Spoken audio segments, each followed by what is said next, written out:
Hello friends, welcome to English Study Point. Today I am starting with New Criticism Literary Theory Part 3.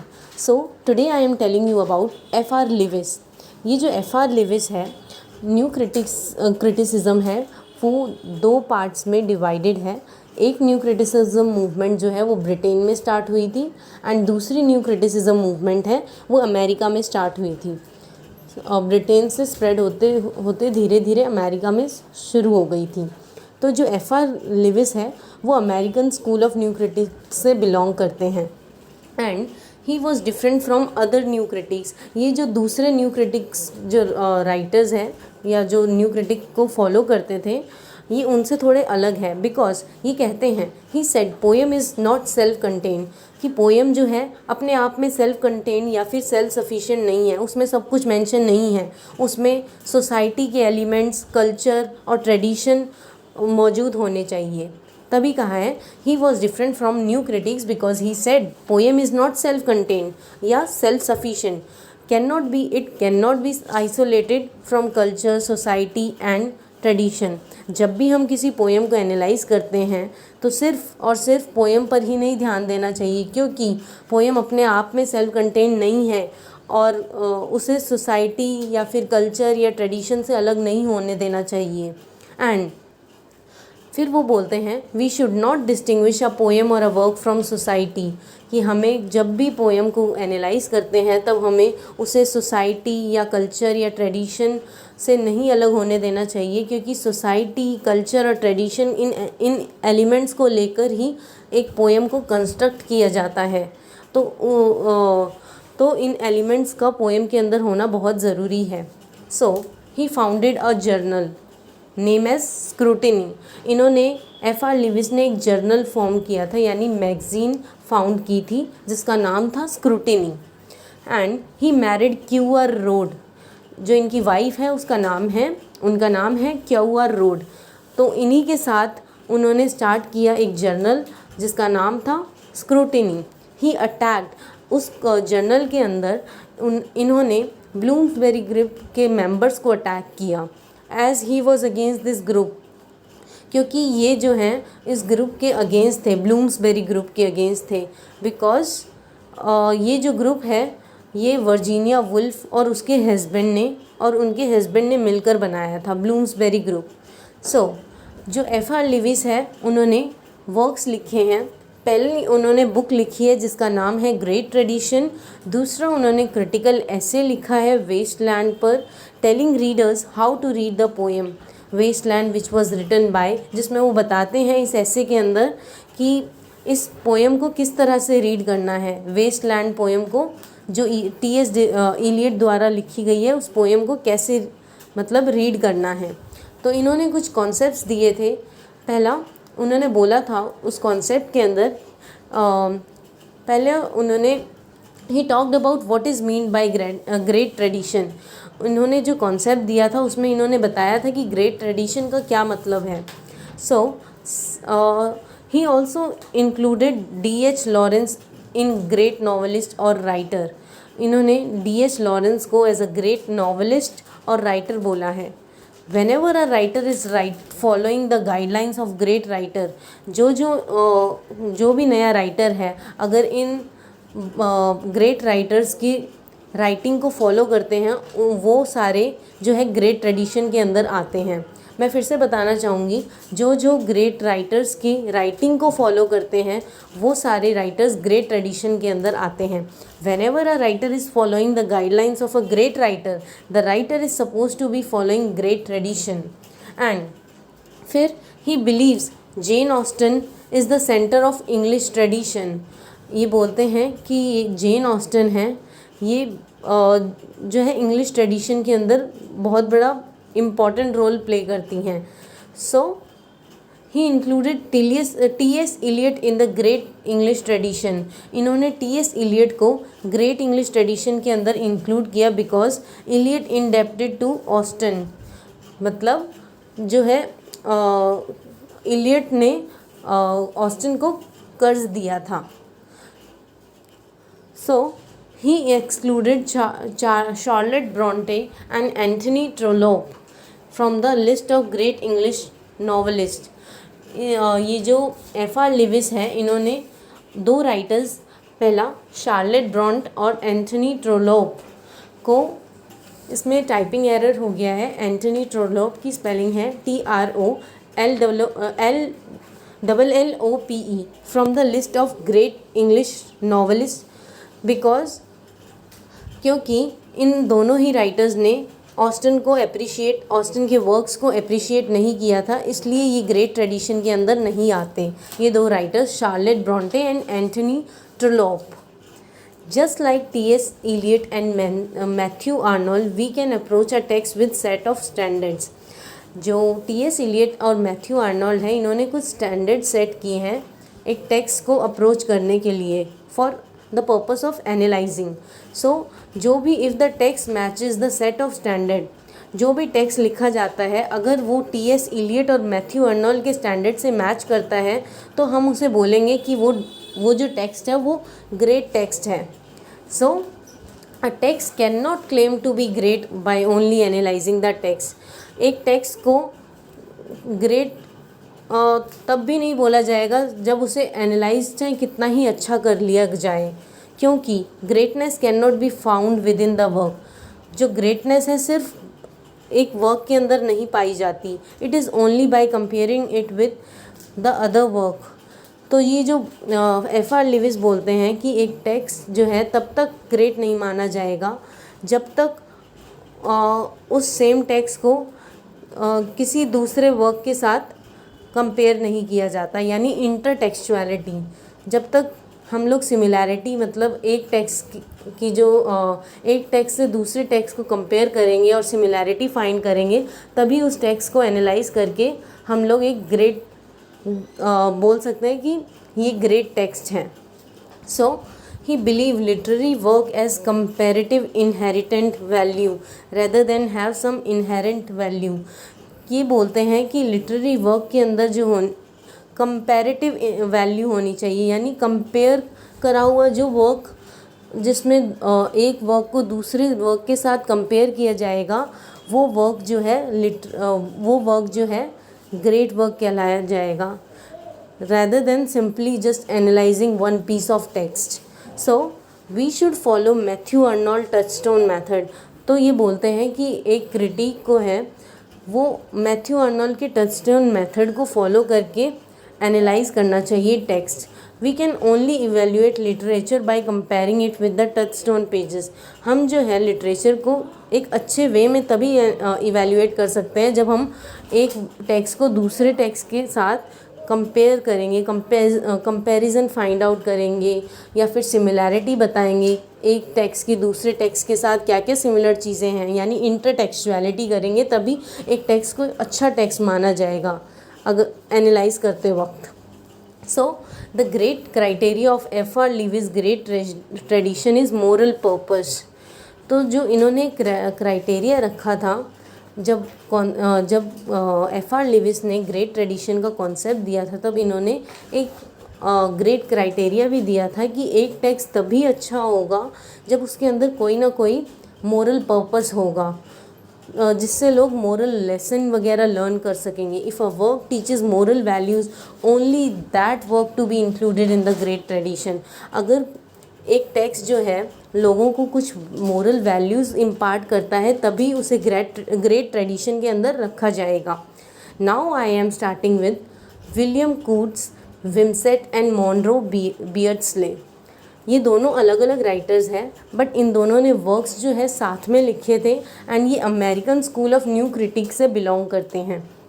सो इन्होंने book लिखी थी जिसका नाम था verbal icon, and semicolon is studies in the meaning of poetry. And इन्होंने concepts दिए थे। पहला था इंटेंशनल फैलेसी। फैलेसी का मतलब होता है फॉल्स बिलीफ, एंड इसमें इस कॉन्सेप्ट को देते वक्त ये समझाते हैं it is a kind of mistake that people do by deriving meaning of the text in terms of author's intention और feeling.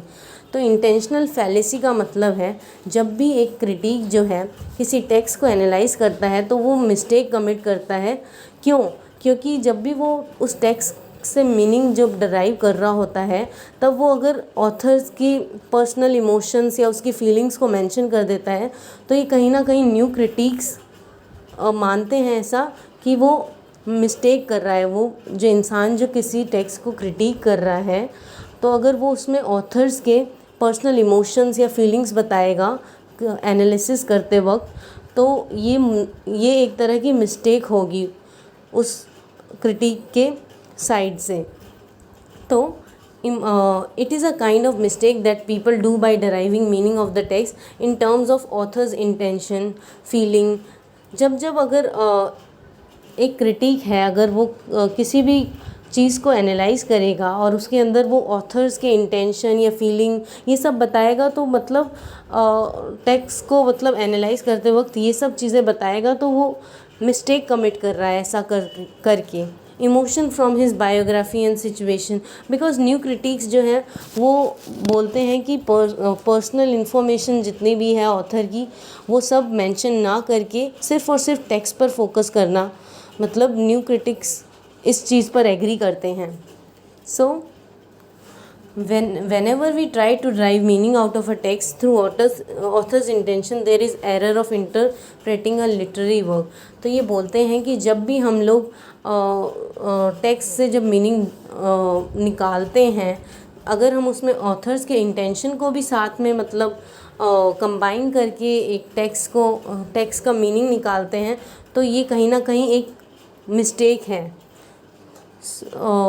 To the intention of the we should not जज the intention of the author, कि हमें author के intention को कभी भी जज नहीं करना चाहिए according to new criticism.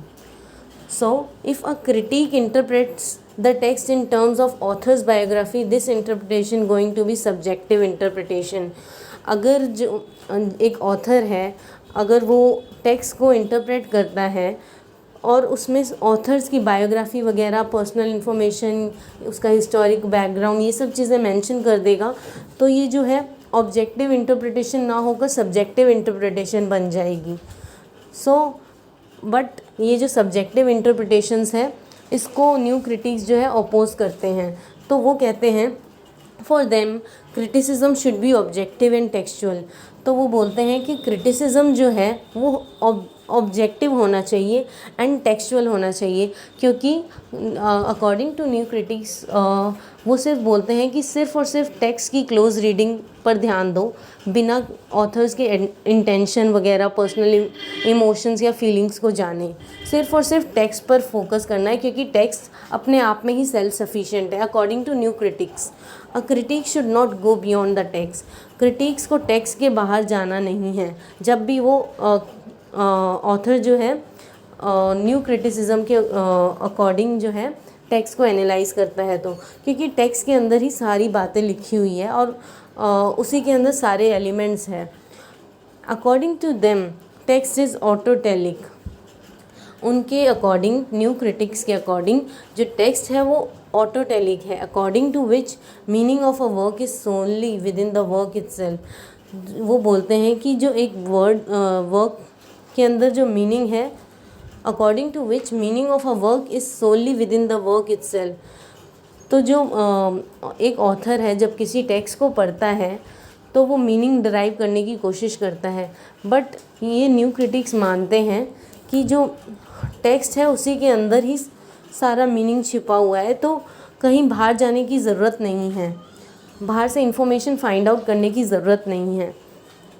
So any attempt to understand author's intention violate the autonomy of the text. अगर एक ऑथर है वो इस टेक्स्ट को पढ़ते अगर ऑथर्स के इंटेंशन जान रहा है तो कहीं ना कहीं ये वो वायलेट कर रहा है उस वर्क को according to new critics. So T.S. Eliot says same thing in the tradition and individual talent। तो ये जो वियर्ट्सले हैं ये एंड मॉनरो, ये जो T.S. Eliot ने जो in the tradition and individual talent ऐसे के अंदर जो बात बोली थी उसको कोट करते हैं और बोलते हैं honest criticism and sensitive appreciation are directed not upon the poet but upon the poem. अगर किसी भी क्रिटिसिज्म को ऑनेस्ट वे में क्रिटिक करना हो तो उसमें पोएट को मेंशन ना करके सिर्फ़ और सिर्फ पोएम पर ध्यान देना चाहिए, तभी वो ऑनेस्ट क्रिटिसिज्म कहलाएगा। सेकंड, उन्होंने कॉन्सेप्ट दिया अफेक्टिव फैलेसी। अब फैलेसी का मतलब होता है फॉल्स बिलीफ रखना। It means reader's response to a poem is not the ultimate. तो ये बोलते हैं कि जो भी रीडर जो है, जब भी वो किसी टेक्स्ट को पढ़ता है और वो उसमें अपने रिस्पॉन्सेस देता है उस टेक्स्ट को पढ़ने के बाद, तो वो बोलते हैं कि उससे पूरा टेक्स्ट एनालाइज नहीं हो पाता। नॉट द अल्टीमेट का मतलब है इंडिकेटर ऑफ द वैल्यू का मतलब है कि जब भी रीडर पढ़कर एक कोई भी टेक्स्ट को अपने पर्सनल रिस्पॉन्सेस देगा तो उससे जो है एक टेक्स्ट का एनालिसिस जो है सेल्फ सफिशिएंट नहीं होता। According to new critics, he should not give his own emotional response. तो जब भी रीडर रीड करता है तो उसे अपने इमोशनल रिस्पॉन्सेस वगैरह को असाइड रखना है, यानी अपार्ट रखना है। सिर्फ और सिर्फ टेक्स्ट और जो पोएम है उसके वर्ड्स, इमेज, सिंबल्स, उस पर ध्यान देना है, उस पर ज़्यादा फोकस रखना है। Text is an autonomous entity. Text जो है एक सेपरेट टाइप की इंडिपेंडेंट एंटिटी है जिसमें ऑथर और या फिर रीडर की रिस्पॉन्सेस को जानना बिल्कुल भी ज़रूरी नहीं है। Merit and meaning of text is inherent contained in the text. वो बोलते हैं कि जो टेक्स्ट के जो merit and meaning of a text is inherent, जो टेक्स्ट के अंदर जो मीनिंग है वो अपने आप ही टेक्स्ट में छिपा हुआ है, तो और कहीं रेफ़र करने की ज़रूरत नहीं है। एक ऑथर को जब वो क्रिटिक करता है किसी भी टेक्स्ट को, यानी एनालाइज करता है। Now we should move on to R.P. Blackmur. And ये जो हैं ये भी American school of new critics से बिलोंग करते हैं। Now he states that approach text with free mind, कि किसी भी टेक्स्ट को अगर हमें अप्रोच करना है तो हमें बिल्कुल अपना माइंड जो है फ्री रखना है। एंड इन्होंने R.P. ब्लैकमोर ने एक बुक लिखी जिसका नाम था a critics job of work. And इन्होंने कॉन्सेप्ट्स दिए जिसमें इन्होंने बोला a text is autonomous whole, text is complete in itself. ये बोलते हैं कि टेक्स्ट जो है उसमें ही सब कुछ मेंशन है, तो हमें कहीं दूसरी जगह रेफ़र करने की ज़रूरत नहीं है। Any attempt to go outside the text to find meaning is bad. अगर हम लोग टेक्स्ट का मीनिंग जानने के लिए किसी मतलब किसी एक्सटर्नल सोर्स की हेल्प लेते हैं तो वो बिल्कुल बेकार है। क्रिटिक्स जॉब इज़ टू जज वर्क ऑब्जेक्टिवली। एक क्रिटिक का काम जो होता है किसी भी वर्क को ऑब्जेक्टिवली जज करना, यानी सिर्फ़ और सिर्फ जितना टेक्स्ट में मेंशन है उसको डीपली रीड करके सिर्फ और सिर्फ टेक्स्ट पर फोकस रखना ही क्रिटिक का काम होना चाहिए। यानी क्रिटिक्स जॉब इज़ टू जज work objectively independent of any attention of author and reader. And हमें जो है रीडर और ऑथर को जब भी किसी टेक्स्ट को एनालाइज करते हैं न्यू क्रिटिसिज्म के अकॉर्डिंग, तो हमें ऑथर और रीडर के रिस्पॉन्सेस को अपार्ट रख देना है, यानी असाइड में रखते हुए सिर्फ और सिर्फ टेक्स्ट पर ध्यान देना है। अ ट्रू क्रिटिक ऑब्जेक्टिवली जज अ टेक्स्ट। जो एक सच्चा क्रिटिक है वो सिर्फ और सिर्फ टेक्स्ट के बेसिस पे ही उसे जज करेगा। He explores the internal properties of the text. जो भी टेक्स्ट के अंदर इंटरनल चीज़ें हैं, यानी टेक्स्ट की क्या इमेज है, उसके क्या सिंबल है, टेक्स्ट में क्या आयरनी है, पैराडॉक्स है, वो सब जानने की कोशिश करेगा, बजाय ये जानने की कि मतलब ऑथर किस बैकग्राउंड में रहता था, मतलब उसका क्या बैकग्राउंड था, किस टाइम में वो लिख रहा है, ये सब जानने की ज़रूरत नहीं है।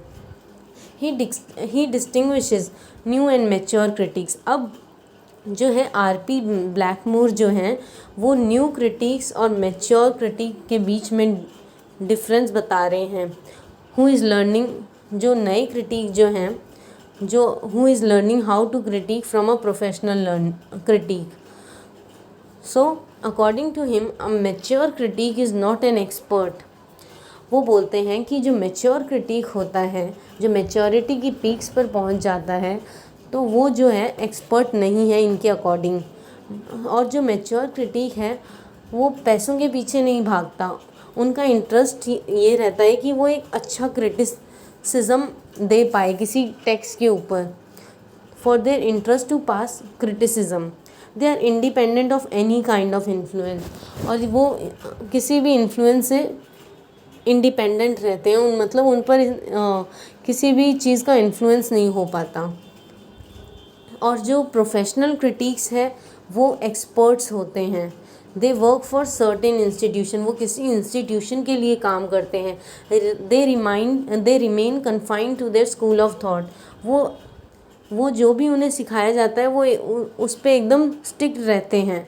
प्रोफेशनल क्रिटिक्स होते हैं एंड वो पैसों के लिए काम करते हैं. So mature critic is better than professional critic. According to R.P. Blackmore, वो उनके लिए मैच्योर क्रिटिक जो है वो ज़्यादा बेटर है बजाय कि प्रोफेशनल क्रिटिक के. Because mature critics are fresh with ideas. जो मैच्योर क्रिटिक्स होते हैं उनके पास नए नए आइडियाज़ होते हैं एंड वो जो है किसी रूल को फॉलो नहीं करते. वो एक मतलब पर्टिकुलर रूल पे स्ट्रिक्ट नहीं रहते. एंड जो प्रोफेशनल क्रिटिक्स जो होते हैं वो ओल्ड थॉट्स पर स्टिक्ड रहते हैं.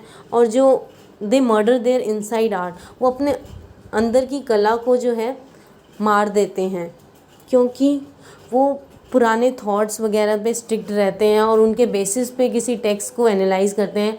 यानी कि वो मतलब हिस्ट्री भी बताएंगे. मतलब टेक्स्ट को एनालाइज करते वक्त ऑथर के पर्सनल इन्फॉर्मेशन भी देंगे. तो इससे क्या होता है कि टेक्स्ट के बारे में ना जान के सब कुछ ऑथर के बारे में ज़्यादा मेंशन करते हैं. इससे क्या होता है कि अंदर की कला जो होती है प्रोफेशनल क्रिटिक की वो अंदर से मर जाती है.